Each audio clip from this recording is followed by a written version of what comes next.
sweet deal today, okay? You let me finish and I'll let you finish. Yeah? I'm more than happy with that. Okay, let's go again then. First of all, talk to us about Leandro Trossard. How pleased are you to have him, and how long have you been tracking him for? Well, we are really happy to have him. Obviously, it's a player that we have followed for a while now, and the opportunity came. We have the necessity, obviously, to have a player in the front line that is versatile enough to play in different positions. He knows the league, he has enough experience here, and I think he can have immediate impact in the team. How important was it, you talk about the immediate impact, but to have somebody who can hit the ground running, Yeah. especially where the club is right now and where we are in the season? Very important, and we have to think short term, but as well medium and long term. And I think he gives all that. He's a very intelligent player. Obviously, when you look at his career, what he's done in the last few years, he's a player that fits our way of playing for sure. And we are happy to have him. He trained today. Is Yes. he going to be good to go on the weekends? Well, he trained today, so hopefully he will be. Did you sign him and get the paperwork all done in time? Sorry? Is all the paperwork done in time? Yes, I think it is. I think he's good to go. And you talk about like timing right. How much was this move about the fact there's a massive opportunity for you? And maybe we've talked before about how you didn't buy in January last year, and it kind of cost you towards the end of the season. How much was that on your mind when you did this deal? Well, we can do what we can do in the windows. Obviously, even in the summer, we're looking for a player in that position, and we weren't able to do it. So it's something that the squad needed. Obviously, with the injuries of Gavi and Reece especially, we're really short in the front line, and we needed some reinforcements. And we found in Leo a player that he fits everything that we want. Jacob Kivior, is that deal close, and how much did you feel? Do you feel the need to bring in a central defender? Because many people look at your squad and think, actually, you've got quite a few. We cannot talk with players that we haven't finalised. When that's the case, we can announce it. Okay. And last night, were you cheering on Tottenham? No, we look at ourselves. I think we have more than enough to just look at ourselves and try to focus on what we do, try to keep improving, and we have to win football matches. And what the rest they do is something that we cannot control. Pep spoke after the game about how maybe his players have lost their spark, and we take it for granted that they can just all go out all the time.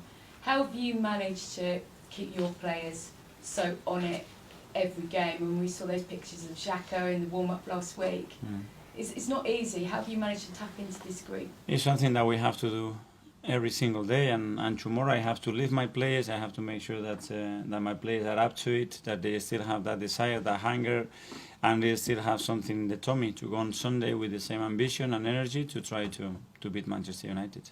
And Pep talked afterwards about his soap actually being a million miles away. Is that a few mind games there and sort of putting pressure on you? Is this group ready to kind of go up as the pressure cranks up again? I continue to say what I say. We go training by training, and today we train really well, and tomorrow we try to train better than today.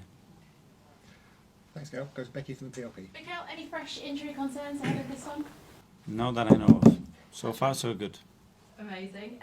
Look, United on Sunday, the only blot on the copy paper. Motivation comes in all forms. Have your squad taken anything from the previous result into this one? We have to learn. There were some important lessons about that game and the reason why we lost it, when in many moments we had total control of the game. But we know that's one of the qualities of United. When you are in control of the match, the game gets away from you because they have so much individual talent, they have good organization, and they have many ways to create problems. So we have to be at our best to win on Sunday. Do you expect any wind to be taken out of the United sails from the Crystal Palace last-minute free-kick result? I don't know. Again, what happens with the other teams and results, still half of the league to go. So it's a lot of twists and turns still to go.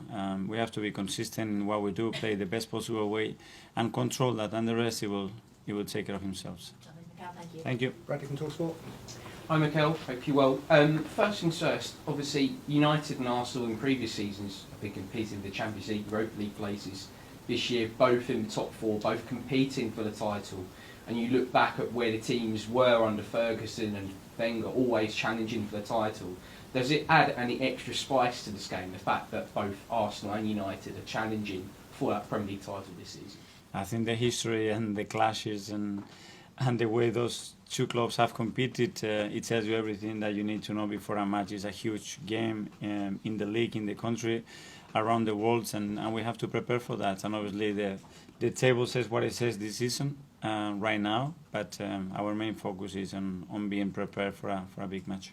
What have you made of the job Erik ten Hag has done so far at Manchester United? Really impressive. I think he's turned things around pretty quickly. I think he has implemented a very clear way of playing. I think the players seem that they bought into it. They have really good energy around the place, and a lot of things has changed in a very short periods of time. So credit to him and the coaching staff for what they've done. And how do you go about trying to stop someone like Marcus Rashford in the form that he's in at the minute? Yeah, it's not only him, unfortunately, it's a lot of individuals and the collective organization that they have that we have to be very aware of that. And I will try to do that, like we prepare the games to try to hide the arguments that they have to try to create problem against us. And lastly for me, I wanted to ask you about Martin Odegaard as well. How impressed have you been with his form this season and the way he's taken on the captain's armband like he has done? In a really natural way. He's still a really young player with huge talents, but more desire than talent still, and he knows that he can still get much better, and he's in that pathway, that he's enjoying playing for us, that he's contributing to the team in a really impactful way, and he needs to continue to do that. Thank you. Thank you. Thank you. Welcome, Pierre.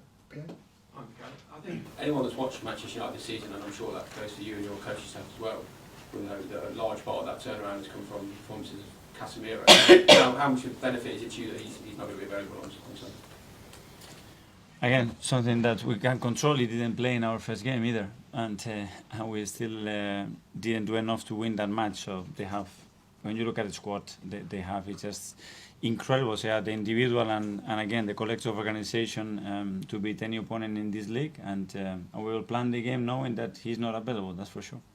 I know we say a lot about your squad that it's full of good characters. When you see what happened with Leandro in his last few days at Brighton, did you talk to Albert Storenberg about his character, things like that? Because obviously they've worked together previously. Yeah, we talked about everybody that is connected, that we know about players that we want to recruit, because character is something crucial, but as well to understand how they are, how they behave, whether they're going to accept the role that they're going to have at the club with us, and then personal conversations, obviously, that are very, very important as well. I assume Albert gave him a glowing reference. Sorry? I assume Albert must have given him a glowing Albert reference. gave me a really, really good reference, but not for now, for a few years already. Kai from Football London, you okay?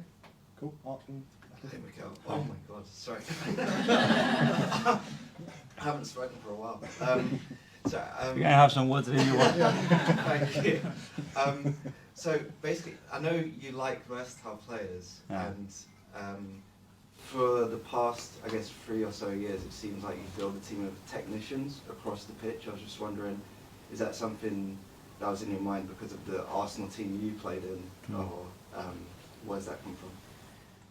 Well, I think the technical part is a very relevant and important aspect for us. I think specificity is another one that it really is really necessary in our way of playing, but as well it's true that we need a few players that can fulfill certain positions, and Leo is one of them. Obviously, the skill, the composure that he has in the final third, the technical ability to associate and link with people, it's impressive, and that's what we need from players especially.